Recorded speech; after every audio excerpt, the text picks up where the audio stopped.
बिस्मिल्लाहिर्रहमानिर्रहीम। अस्सलाम वालेकुम। थ्योरम 9.2 इसकी स्टेटमेंट हमने कल देखी थी, आज इसका प्रूफ स्टार्ट करते हैं। Linear state equation 1 is controllable on the interval t not to tf if and only if the n by n matrix w which is given to is invertible। अब दो कंसेप्ट को हमने combine करना है, एक controllability के concept को, एक मैट्रिक्स के इन्वर्टिबिलिटी को। ये दो चीज़ें आपको आनी चाहिए।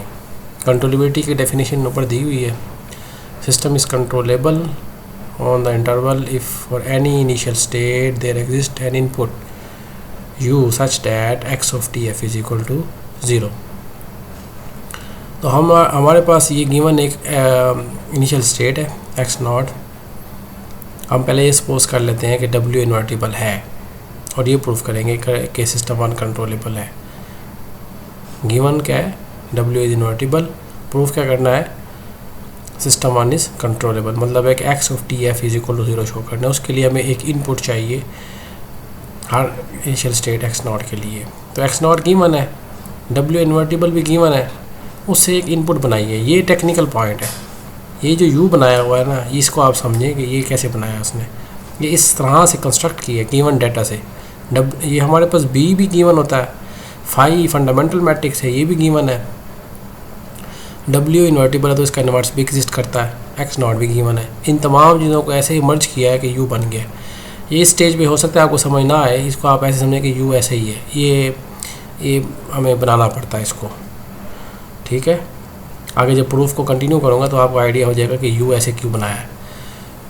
और u बाय डेफिनेशन कॉन्टीन्यूस भी है, b क्योंकि कॉन्टीन्यूस है, फाई भी कॉन्टीन्यूस है, मैट्रिक्स जो दिया हुआ है w वो भी कॉन्टीन्यूस है, ये t पे डिपेंड कर रहा है।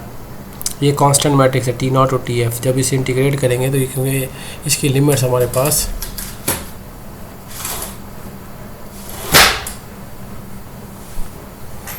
लिमिट्स जो है ना वो दी हुई हैं, फिक्स हैं, तो इसको इसलिए ये एक कांस्टेंट मैट्रिक्स आएगा जब इंटीग्रेट कर लेंगे। कांस्टेंट मैट्रिक्स है, कांस्टेंट वेक्टर है, ये t पे डिपेंड कर रहा है, ये भी t पे डिपेंड कर रहा है। तो u हमारे पास ऐसे बन गया। तो इनपुट हमारे पास कंटिन्यूस मैप है, इसको हम सोल्यूशन की शक्ल ये होती है, आप जानते हैं। पहले मैंने आपको जो पेज या नोट्स दिए थे, अभी लास्ट लेक्चर में भी आपको बताया कि x ऑफ t इक्वल होता है phi into t not x not, t not to t integrate करते हैं फाई b u ds। यहाँ पे s की जगह पे सिग्मा लिखा हुआ है, तो t की जगह पे अगर tf सब्स्टिट्यूट करते हैं आप, यहाँ पे t है तो ये चीज़ बन जाएगी, ठीक हो गया। अब u की वैल्यू 3 में दी हुई है, u की इस वैल्यू को इस इक्वेशन में सब्स्टिट्यूट करेंगे तो ये वाला एक्सप्रेशन बन जाएगा। x ऑफ tf किसके इक्वल आ जाएगा, phi into tf into t not x not minus t not to tf phi tf to sigma b transpose sigma phi transpose t not sigma and w inverse into x not d sigma. यहाँ तक बात समझ आ गई है। अब ये अगले step पे हमने इस फंडामेंटल मैट्रिक्स को दो पार्ट्स के, दो मैट्रिसेस के प्रोडक्ट में लिखना है। यहाँ पे हमने कंपोजिशन प्रॉपर्टी लगानी है कि दरमियान में अगर एक और पॉइंट हो tf से लेके सिग्मा के दरमियान, तो हम उसको दो पार्ट में ब्रेक कर सकते हैं ऐसे, phi into tf to t not and phi into t not to sigma. ये प्रॉपर्टी जो है ना, इसे सेमी ग्रुप प्रॉपर्टी भी कहते हैं, कंपोजिशन प्रॉपर्टी कहते हैं। इस पार्ट को दो हिस्सों में तकसीम करके, ये क्योंकि डिपेंड नहीं कर रहा सिग्मा पे तो इसको बाहर निकाल दिया है, बाकी वैसे का वैसे लिख दिया है, बाकी कोई चेंज नहीं है। सिर्फ इस चीज़ को दो हिस्सों की प्रोडक्ट में लिख सकते हैं। ये फंडामेंटल मैट्रिक्स की प्रॉपर्टी में से है। इसको आप जब रिकॉल करेंगे तो आपको इस बुक की किसी चैप्टर 4 में मिल जाएगा और यहाँ पे उसको यूज़ किया है। अच्छा, आप बड़ा आसानी से देखें, ये जो चीज़ है इंटीग्रल से लेके यहाँ तक, ये क्या चीज़ है, ये w नहीं है, w और उसका इन्वर्स है साथ। w को उसके इन्वर्स से मल्टीप्लाई करेंगे तो आइडेंटिटी आ जाएगा, और क्या बचेगा, phi tf into t naught into x naught, और यहाँ भी क्या है, phi into tf into t not x naught. तो ये दोनों से कैंसिल हो गया, 0 आंसर आ जाएगा, x ऑफ tf 0 हो गया। तो हमारे पास x not given x not के लिए ऐसा u मिला ना जिसने सोल्यूशन को 0 कर दिया। तो यहाँ से इम्प्लाइज हो गया कि सिस्टम वन जो है वो कंट्रोलेबल है। अब इसके हम रिवर्स पार्ट पे आते हैं कि अगर हम ये सपोज करते हैं कि सिस्टम कंट्रोलेबल हो तो जो डब्ल्यू मैट्रिक्स है वो इन्वर्टिबल है, लेकिन हम डब्ल्यू को इन्वर्टिबल प्रूफ करने के लिए कंट्रेरी सपोज कर लेते हैं कि डब्ल्यू इन्वर्टिबल नहीं है। जब एक मैट्रिक्स इन्वर्टिबल नहीं होता तो उसका रैंक फुल जो है ना, क्योंकि हम जानते हैं कि डब्ल्यू का ऑर्डर है n/n, तो इसका मतलब है कि उसका रैंक और इन्वर्टिबिलिटी का आपस में रिलेशन है। अगर एक मैट्रिक्स जो है वो इन्वर्टिबल होता है तो उसका रैंक होता है फुल, मीन n रैंक होता है। स्क्वायर मैट्रिक्स है, इन्वर्टिबल है तो उसका रैंक n होगा।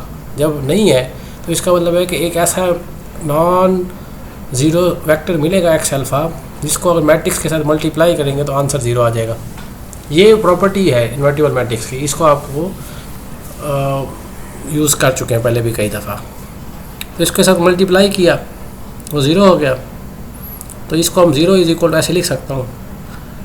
इसको मैंने पहले डब्ल्यू को एक्स अल्फ़ा के साथ मल्टीप्लाई किया और इसके ट्रांसपोज के साथ भी कर दिया ताकि हमारे लिए इसका नॉर्म बनाना आसान हो जाए।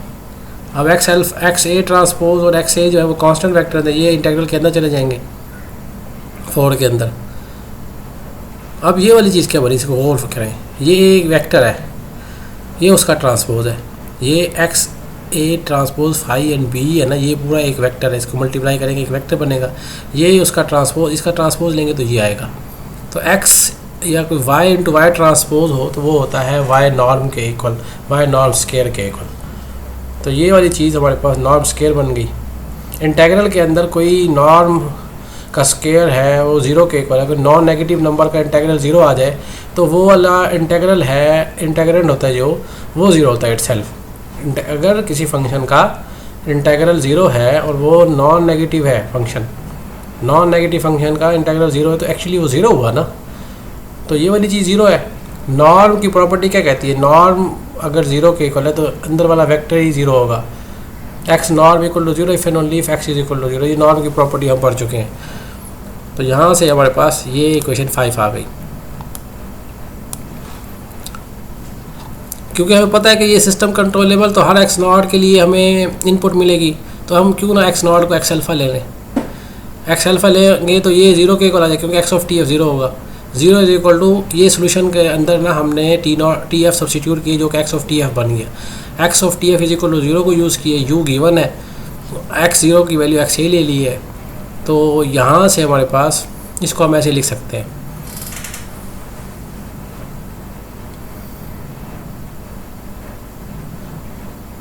इसमें फिर सेमी ग्रुप प्रॉपर्टी यूज़ की है, टी एफ से लेकर टी नॉट तक।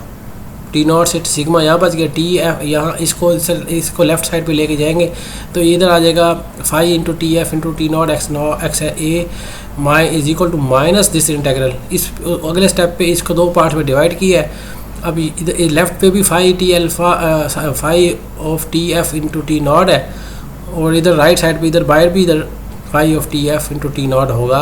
तो दोनों साइडों पे इन्वर्स अप्लाई करेंगे इसका, क्योंकि ये इन्वर्टिबल है, फंडामेंटल मैट्रिक्स इन्वर्टिबल होता है, दोनों साइडों पे इन्वर्स अप्लाई की है। तो ये वाली इक्वेशन बन गई है। अब इस इक्वेशन को एक्स ए ट्रांसपोज से मल्टीप्लाई कर दिए। लेकिन हम 5 में तो जानते हैं कि ये जो चीज़ है phi X A transpose phi T naught T B of T, ये तो 0 के इक्वल है, तो ये इंटीग्रल 0 हो जाएगा। यहाँ से इम्प्लाइज क्या हो गया, एक्स ए ट्रांसपोज एक्स ए = 0 और ये वाली चीज़ नॉर्म की शक्ल में लिखी जाएगी, एक्स ए नॉर्म स्केयर = 0। जब वाई ट्रांसपोज इंटू वाई होता है तो उसका वो होता है नॉर्म का स्केयर के, तो वहाँ से वेक्टर ना हमारे पास 0 हो जाएगा। लेकिन हमारे पास तो एक्स ए शुरू में हमने क्या कहा था कि ये नॉन ज़ीरो है, नॉन ज़ीरो आ गई, ये देखेंगे। तो ये तो कंट्राडिक्शन आ गई। इसका मतलब ये हुआ कि सिस्टम तो सिस्टम का तो सोल्यूशन, ये जो सॉरी मैट्रिक्स है ये क्या है, इन्वर्टिबल है। तो यहाँ पे थ्योरम का प्रूफ मुकम्मल होता है। उम्मीद है कि आपको समझ आई होगी। अगर कोई क्वेश्चन है, कोई बात समझ ना आई हो तो आप वीडियो मैसेज, ऑडियो मैसेज जो भी है या पेज पे लिख के उसको आप मुझे पूछ सकते हैं कि सर ये स्टेप कैसे आया है। चलें जी, अल्लाह हाफिज़।